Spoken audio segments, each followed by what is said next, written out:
Welcome back to a brand new season of Rip It Up. Every renovation teaches you something, but it's only after you've lived through the dust, the delays and the decisions, and then done it again like me, that the real lessons appear. This season, we're revisiting our biggest renovation topics, not with theory, not with optimism, but with hindsight. Process, planning, lighting, kitchens, bathroom, windows, what worked, what didn't, and what we'd never do the same way again. This is What We Wish We Knew Then. Welcome back to the podcast. Hi, Kate. Hi, Jen. Next in our series, our new series of what we wish we knew then, is something I think we both have quite a few lessons learned on, and that is windows and doors. More specifically, external windows and doors. I've definitely gotten bitten on doors and windows in both my renovations. Yeah, it's tricky, right? Because there's so much talk about kind of insulation and grants and all that kind of stuff. And that's all fantastic. It is really good. It's definitely worth doing. But if you don't have good windows and doors, no point in doing any of it. I know, yeah. Absolutely. And it's one of the biggest, most complicated, earliest decisions you have to make in a renovation as well, because your openings have to be decided quite early. So you have to kind of get the proportions right, and they have very long lead time. So sometimes you might have to get the colours right and picked and stuff like that. So it's not an easy one. It definitely requires a lot of thought and a lot of walkthrough, and then, reviewing the draft of the schedule they send you back and all that jazz. It's a complicated business.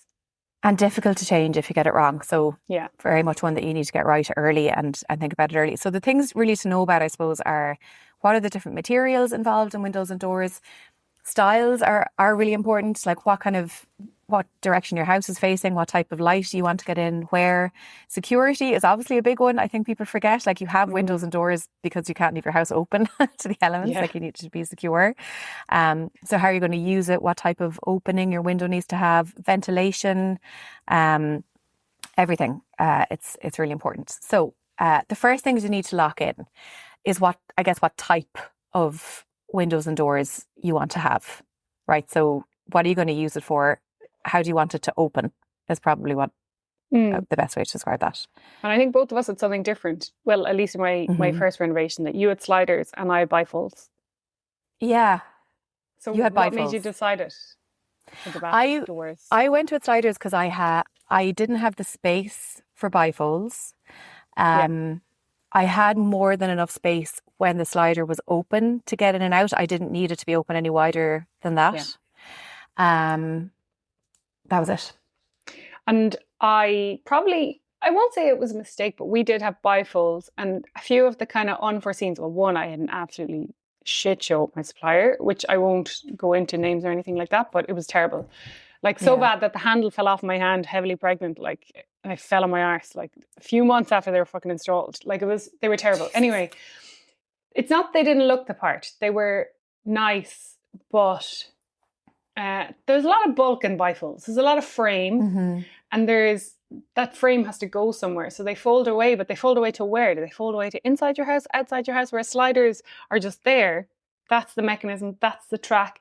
Bifolds have a chunkier track in the floor as well. So if you want that lovely kind of smooth transition from indoor to outdoor, which a lot of people look for nowadays, I think bifolds have a lot more bulk than you'd think. So you have to have the space for that bulk to fold away tidily, in my opinion. Yeah, because sliders fold away to half or maybe even a third of the original size, depending on how big and how many panes you have.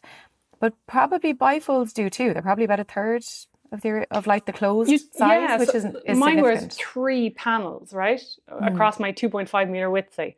But when it folds, I was like, well, that will fold away to one of them, but it kind of doesn't, because 3 of them have to stack together, and each door is about 10, 15 centimeters, probably 15 centimeters thick, at least in the double glazed kind of more modern units. And so they stack. And then when you stack them together, you're like, it's a whole other door that has to go somewhere. So it depends then on your hinging. Can you hinge at 180 degrees back against a wall outside that you have? We didn't, so it was kind of hinging 90 up against our side wall, which then encroached in the room a bit. So we didn't have the opening we thought we'd have. Just a lot of bulk. Now that being said, if you have a huge space and you walls on the side and you can fold it back 180, it might be the perfect solution for the back of your house. I just think just be conscious of they don't disappear as tidily as some sliders might. And there's more frame involved than there is with sliders as well. More frame, less light, less glass. So I think sliders a lot of the time can actually end up being a slicker option. Yeah. Yeah. And I do love the look of bifold. Like I love the look of yours, but I know what you mean. The other thing about them as well is like sliders, they're harder to get wrong because they're just on a track and they open and close, and there's not a huge amount to it. Whereas bifolds there's a lot of weight going onto one hinge that also has to rotate. So there's just additional mechanism there and additional weight on a smaller point. So there's just more that can go wrong inherently with that. And, you know, there's great companies out there who make great doors, and that's, you know, they're likely to last a long time, and that's fine. There's just more potential, I suppose, for failure. Yeah, for sure. Now this time I've gone with something completely different. Like I went with French doors this time. And now French doors, not as modern, not as practical maybe as some sliders and stuff like that, but I really wanted more traditional look this time because I kind of regretted not going traditional last time in an old house. But also I'm south facing. Like I have the luxury of being able to block off some of that light if I need to. If I was east facing or north facing again, would I put in the French doors? I don't know. Like it's just I have so much light at the back of my house. It's fine. I can kind of forego a little bit of panels on the bottom and slightly smaller openings. That being said, I was a bit greedy and I was like, I'm going to go with the max height they can make the doors, which is 2.4 meters on the doors. And then I did a 30 centimeter fan light on the top. And then I did the biggest sash window that they could do on the other side to match all the sizing and like align the tops and whatever. I wish I had kind of gone smaller on the doors, not width-wise, but just height-wise. I feel like proportions are a bit off for me for traditional doors. Traditional doors typically wouldn't have been 2.4. They would have been maybe 2.1. So I kind of regret doing that. I probably would have done a bigger fan light in hindsight and smaller doors. That being said, I love them. I love, you know, they're modern. They have like, even my sash window there to match them at the back is like not a weighted sash window. It's a spring sash window, so it's all like airtight and more modern and still has timber frame. So like for me it's a win-win from efficiency and looks point of view. But proportions are just something I probably give a bit more thought to next time. Who did you go with there? It was Carlson. Yeah, and like I had a great experience. Oh my God, compared to my first house, it was a dream. Like, you know, they were great to deal with, very reasonably priced, I thought, for French doors and timber doors compared to some of the quotes we got. And you can customize a lot of the colors, although I didn't pick my final color at the time because I was just decision fatigue and I just didn't know. And we were rendering the back of our house. I didn't know exactly what that would look like yet. So I was like, just make it white and we'll figure it out after, which I did. Yeah, you can always paint it again, sure. Yeah. Which I do. One thing I did on my sliding doors that I really do think makes all the difference, and I'm kind of southwest facing here, so I do also get quite a bit of light in my back garden, even though it's tiny. But I went floor to ceiling, and obviously that's an additional expense. And it might not necessarily be possible everywhere, especially if there's like a supporting beam or something like that going across that door. But if you can, if it's at all possible, I think it's really worth the additional spend to go floor to ceiling. It makes all the difference in the world. I think for sliding doors, it just looks so much slicker. Like it really, really does. It just looks much, much cleaner. There's less in your eye line. So I really recommend that. I agree. And there's a lot of people who try and do floor to ceiling. Now your house is a different kind of layout because it's kind of focused around a courtyard, right? So it's kind of like at the two sliders at a right angle. Whereas some people are putting extensions on now and they're saying they want the whole back of the house, essentially sliders. And I was trying to explain to a client recently, I was like, if you put sliders the whole back wall, you've lost that wall of your extension. The entire wall, You've lost that entire wall to put a table up against it. You know, like it's stuff can't go on that wall now. Cabinets can't go on that wall now. And like you kind of need a path to all those doors. So sometimes I think a slightly smaller opening or maybe a half an opening and a huge picture window over cabinets or something like that might be a nice combination. So just think about maximizing glazing needs to make sense as well for how the room's going to function. Like where you're going to put furniture.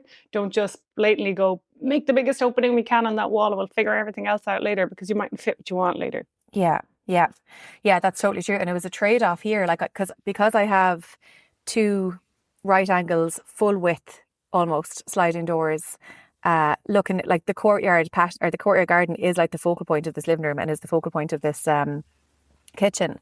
But oh my God, the amount of brain power that went into rearranging the kitchen to accommodate having lost a wall, like weeks, months potentially. And I'm delighted with the outcome. But it's a harder thing to design around having lost that wall. No regrets, but it is harder. But I also think even the way you have yours at a right angle, the two sliders, that stepped kind of, extension, we'll call it, actually gives you more options than a straight back extension a lot of the time. Yeah. And sometimes I ask, when I'm talking to clients, I'm like, maybe step out one half the extension where you get a bit more of the sun to capture that sun. It might be a sunny banquette, or it might be where you want your kitchen or whatever. But I think sometimes that step gives you more interesting zones rather than one just big rectangle. Yeah, agreed. So like it's not as simple as just slapping in as much glass as you can in the back. Definitely think about where furniture is going to be placed and cabinetry is going to be placed around that. And there is such a thing as two bright rooms. Like I know it's in Ireland, it's hard to achieve. Like it's hard to get a room too bright, but there is such a thing as too much light. There can be, like, there's at least such a thing as enough. We put a huge roof light. Do you remember our roof light we put in the last time? Yeah. So we put in a big roof light, and then it was kind of like a slot down to the ground. It kind of continued all the way down, like a waterfall kind of. So beautiful. we were east facing, but we put that roof light in because that's the kind of south direction that wouldn't have been blocked. So we got a lot of south facing light in that roof light.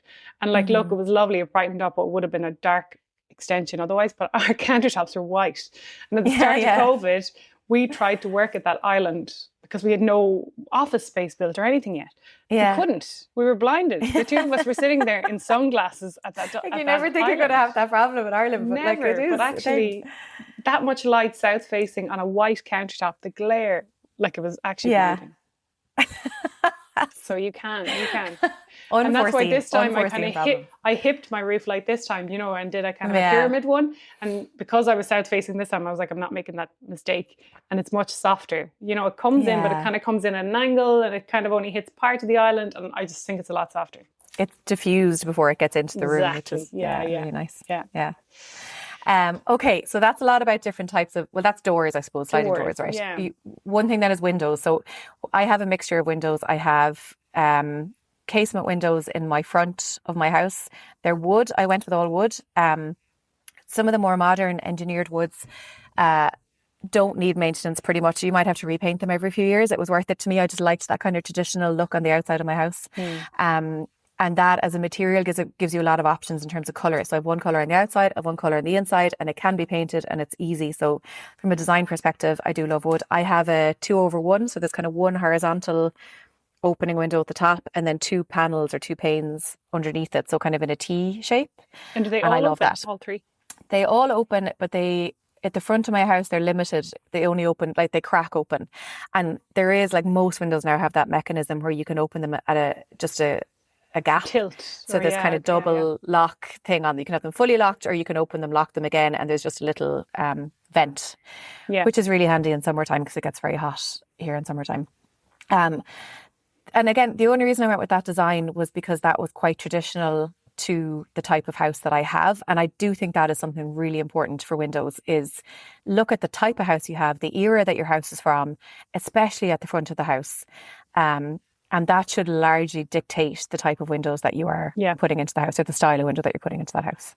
And what you said there about splitting the bottom and then the top. So the bottom ones are balanced and they are symmetrical. It's so important. I try and get this across to some people. They make things opening sashes where sometimes they don't need them, or they don't make them all opening sashes. And what happens then is an opening sash has more frame because you have the frame and then the window that opens. And then a fixed pane has just the frame. So you've double the thickness of frame and an opening sash. So they can look distinctly different if one of them is an opening and one of them is not. So do it that they're all opening or they're all fixed and one opening somewhere.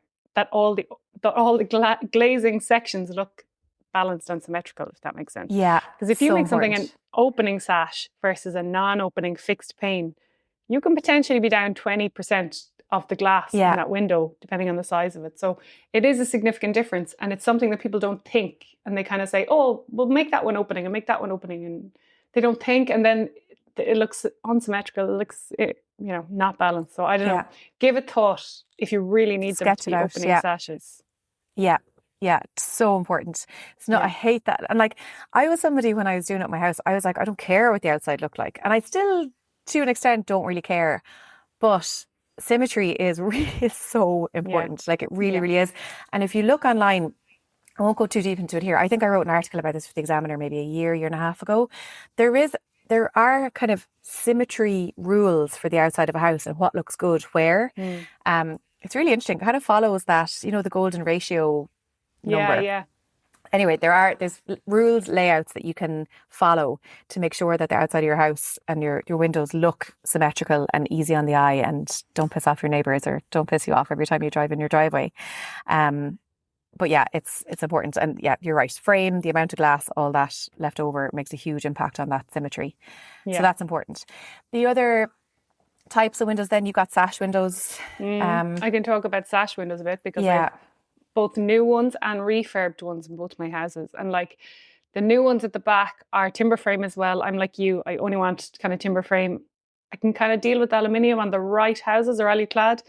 PVC can fuck off, to be honest. Like just get rid of PVC. There's almost it serves a purpose. Show me ones that look good. I'm sorry, they just don't. The frames are too thick, they're rounded, they're gammy, I'm sorry. But like I think timber frames that are slim enough always look very slick. And you can get them in more modern mechanisms now. So like the sash windows that I have, the original sash windows, say, in our house are weighted ones. You know, the weights are in the voids kind of on the sides of the windows. And you hear them knocking up and down when you roll up and down the sash windows. Loads of drafty spots, loads of big voids for air to get in. And even if you double glaze the glazing section or the window section, you're still going to get drafts around the edges. You can do brush stripping, but you still have these big weights, voids, all that. It's really hard to make original sashes kind of airtight and warm. And you can do things like finio glass, which is a really thin glass that's almost as good as triple glazing. To upgrade the glass, you can do slim, light, double glaze panels in your sash windows. So that's how you upgrade the glazing. But once you have the weights are just there. So just try and fill in any drafty gaps in old sashes if you're getting them refurbed, and put brush strips everywhere you can to stop those drafts. But then the new ones I have in, also Carlson, all to the back of my house where we put in new windows, are new spring sliding sash windows. So no weights, and they're just spring, so they'll hold anywhere. And like even on the giant one, they're spring sliding sash windows. There's no weights void, so there's no draftiness. And they look the exact same. They look exactly the same. Yeah. So like they don't have the visible little roller pulleys on the sides that the old ones would with the ropes and weights. But again, they've no drafts. So like they're amazing. And they just slide up and down so smooth. They look the same. They've slim timber frames. You know, I love them. Yeah. And like, listener, those drafts, they'll kill you all year round. Obviously in wintertime when it's cold, they'll kill you. In summertime, they'll get your house too hot. Like if your house is well insulated and you don't have those drafts around your windows and doors, it's thermal regulation in summer and in winter. So like it's just so worth investing in and getting it right. There's no point wasting all your money going through the grant process, all that kind of stuff, insulating your house if your windows and doors are not drafts will get you. Like our last house, we got up to a B rating in a Victorian house. We double glazed the sashes, we insulated the walls, none of which we were allowed to do this time, by the way. And then we ended up getting just drafty spots, like from under the floorboards, around the sash window boxes, around the window box, all that, where the shutters were. That was the drafty spot. And even though everything else was insulated, those drafts used to get me on the couch all the time. Yeah. Yeah. Okay, so that's quite a bit about frame. Just a quick one there, right? You mentioned finio being as good as triple glazing, and there's a point to be made, I think, about double glazing versus single glazing.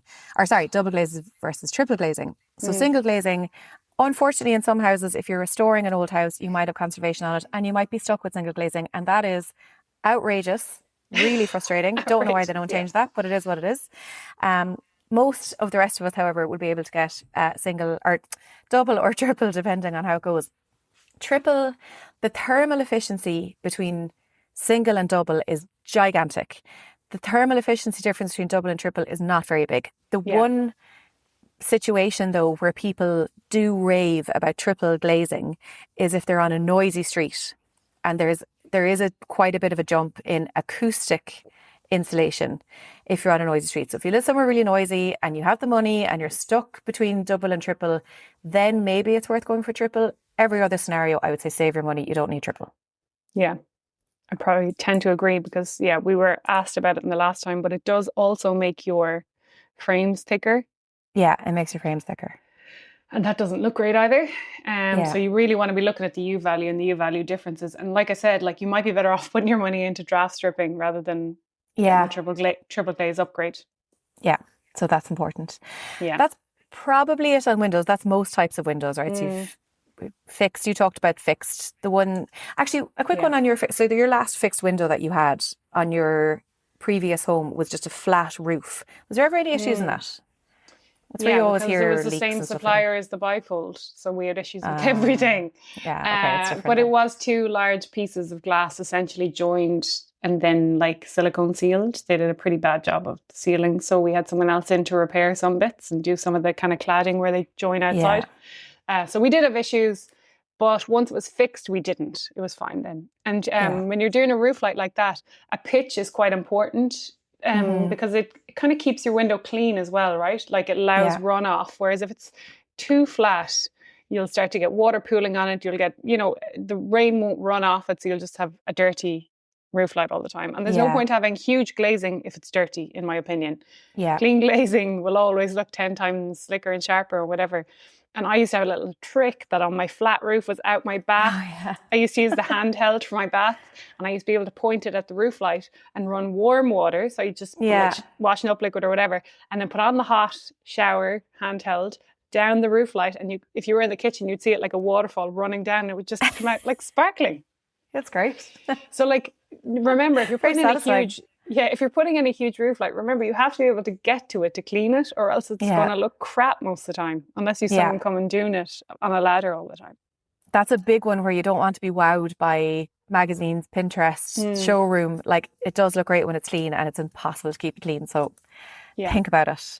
I think in general, like if you're at a planning stage and you're wondering about roofs and about roof lights, fixed windows or whatever, opting for pitched is always safer than opting for flat. Like, you always hear there's issues with flat roofs. I think some insurance companies don't even cover older flat roofs. So there has to be really good runoff or it doesn't work. Okay, I think ours was 8 degrees from memory or something like that. I think that's kind of what they recommend as a kind of minimum, 6 or 8 degrees of a pitch. Yeah. And then we spoke a little bit about materials. So I'm with you, PVC, there's no need for it anymore. It actually warps quite a lot. It lets drafts in quite a lot. It breaks down quite a bit. Yes, it's cheaper at the outset, but you have to think about longevity. Like, you're going to have your windows and doors for probably 20 years or more. And so the extra investment is, I think, is worth it. I like wood, especially modern wood. It's really easy to personalize to your own decor, and it looks really nice and easy to repaint. Then, like, if you do get sick of the color, the bit of maintenance these days is very low. Alu-clad then is probably is the best, right? In terms of durability, there's basically no maintenance. Alu-clad is where there's wood on the inside, so you get that thermal efficiency, and then it's clad in aluminium on the outside, so you don't have any of that maintenance. The part of it that's exposed to the elements is aluminium, so it doesn't get worn down, and it is really slick. And if your house is modern, then I think that looks great, and that's a good option. The aluminium frames are very flat, like real minimal kind of frames. I see them on some houses, and it really suits some houses. I think that really flat, like not molded, no detail, no kind of swirly twirly bits, and I think that can look very slick on kind of more modern renovations done well. Yeah, totally agree. Okay, I think that gets us to the front door then, which is really important. And again, all the materials that you can get for your front door are the same. I went with wood. I really like wood for a front door. Alu-clad is also an option for you. Just rule out PVC right here and now. I think it's just not needed for a front door. But I think a thing that really affects the design of a front door is your locking mechanism, and you have to think about that. So what we basically almost have to have in Ireland, especially to keep your insurance company happy, is a mortise lock, a 5-lever mortise lock. You can get up to 7-lever if you want extra security, but that's basically what you need. And typically with those, you do need a door handle. So that is, handle on your front door. Of course, you can get lots of different types of handles. There's loads of hardware out there. It's really nice. I personally just don't like door handles. I don't. On my front door, the traditional look was the central doorknob and then just a key latch. And I don't know what got into my head at the time. I just loved that look. I really wanted to keep that central doorknob. I didn't want a door handle. And while I don't regret that decision, because I still prefer the look, it does mean that opening my door is tricky. So you have to kind of rely on the key turning for the latch opening and for the lever opening, which is just hard. So I have to kind of pull the door towards me every time I do that, and getting out from the inside is hard. It's a thing. It just means if anyone's staying or visiting, or I have guests or whatever in my house, I have to do like a video tutorial or like a personalized walkthrough of how to open the door. I've just about mastered it, I think. Yeah, it's the one area where I went for form over function, and I don't personally regret it because I do love the look, but it's a tricky thing. I don't notice it day to day, but it is tricky. Yeah, for sure. Front doors on old houses, like a lot of them originally were like some sort of hardwood. My God, they're eye-wateringly expensive to change. Like I've priced some of them. I priced it in our last house before we sold, and I was like, I just couldn't justify it. Like we were talking like mad money, like 8,000 to 10,000 for these new hardwood doors. Like I just can't understand how hall doors are so expensive. Yeah. That being said, like the one we have at the moment is really old and it is drafty. I've changed our side lights, just to double glazed units, so at least they're, you know, a bit more efficient and it's not so cold. But the draft proof stripping really needs to be properly done around those old style doors if you're doing them. And like also you need a kind of a draft strip along the bottom. And a lot of these old houses have a kind of step down to outside. So that rain, what would you call it? A rain sill, I think it is, on the bottom. Flips down and kind of flips up when you open the door. It's kind of like a hinged draft strip on the bottom of the door. And those are tricky to get because you kind of have to get them made custom kind of for your doors. So like old doors are just complicated and I wouldn't be allowed to put in a modern door anyway. I wouldn't kind of want to, but like, my God, it's just, can someone show me where I can get a new traditional style door for not 10 grand? I would be. Because the other thing then you're looking at is restoration, right? Because it is hard wood. So it is, you know, theoretically you can patch it, you can do all that, but you're right, like getting all the trimmings is not easy. We did it in our last house. We tried to kind of restore it. Now it was pretty rotten because the house was empty for decades. So it had rotted badly in spots. And we got this kind of, it's like a two-part, it's not an epoxy, but it's like this gel stuff that you can use as a wood filler for rotted pieces. So we did that on some of the rotted spots. We sanded the door down, we primed it again, blah, blah, blah. And then inside I kind of stripped back a lot of the frame where there's just so much kind of painted over hardware and everything over the years. And I cleaned it all back. Like it was okay, but again, functionality wise, it wasn't great. Yeah. And actually on that draft, guys, don't get a letterbox in your front door. Put the letterbox outside on the wall. Do not put a letterbox in your front door. Even with the draft strips in the back, there's just no need. It's too hard. No, there's no need, And if you're a dog, they'll end up eating it or something anyway, your mail. Yeah. Depending on what you have posted to, I suppose. Finally, I know we're running out of time, but I just wanted to mention it because I've looked into it in my last two renovations. I know it's super popular is crittle doors as external doors. And I priced it for my last house, again, very expensive if they're done correctly. You can get crittle doors that aren't done correctly. And by correctly, I mean thermally broken. So like steel, real crittle steel doors, like that's going to be conductive, right? So like if it's cold outside, they're going to be freezing inside. So they have to be thermally broken where there's kind of, it's sandwiched with a seal or kind of an insulating barrier between the outside and inside. So it's really important that if you're looking at crittle doors, that you're looking at someone that's doing those right. They look beautiful if they're done well. It's all about insulation. It's all about the insulation as well. Even if you get good ones like shipped in from somewhere, you know, they have to be installed. Exactly. And if you can get nice, we'll say dupes in aluminium, but just again, look at your supplier. If you want to do crittle, you want the thinnest frame possible for it to look like real crittle, because real crittle is super thin, and that's why it's so beautiful, I think. So like, if you're thinking about mimicking it in aluminium windows, just look at the frame thicknesses when you're shopping. It does look beautiful. Like I still love it. It hasn't gone out of style for me. And it's a good point as well especially about front doors, right? Is on style, because front doors come in so many shapes and sizes. You can have a single one, you can have double ones, you can have windows in them, you can have windows on the side, you can have fan lights on the top, you can have different colours, you can do whatever you want. All of that, I would say, again, try to match like the era, the style of your house, try to match it to your windows. And then windows, it's totally up to you. Do you want windows? Do you mind people looking in your front door? If so, go for it. Like there's no issue in terms of thermal efficiency or anything like that. It's purely down to privacy and the amount of light that you want to bring in. Like, do you want frosted ones? Do you want stained glass ones? Do you want none at all? And if you still want that light, you can put a transom or a fan light over your front door and get a lot of light in that way.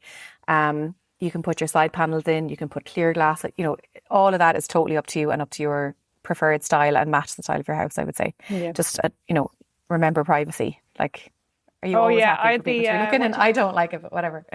I had the TV license guy peeking in mine one day. Caught him on the Ring doorbell. I said, were you looking at my windows? He said, no. I said, I saw you on the Ring doorbell. God, they're unreal. So, it is a privacy one of them thing. called to my house and pretended to be a delivery driver. Yeah, the same and guy. like was like, hey, I have a package. Are you Jennifer Sheen? And I was like, yeah. And he's like, TV license inspector. Gotcha. And he didn't say gotcha, but I was like, what is happening? Like, here. He came here and did the same when we had moved in. It's not on, like, anyway. Yeah, I know, impersonating the delivery man. Anyway, when you're planning your privacy, think about do think about privacy in, like, if you're doing clear glass in your front door. Yeah. Because people like to peer in. Check if you're there. Why aren't you answering the door? Yeah. Yeah. And think about locks. Like, I'm knee deep in researching smart locks at the moment. It's a whole other episode, but it's one to go into. I really want one. Yeah. All right. Okay. Well, that is it. That Windows and doors. Hope it was. We'll see you next week. Bye.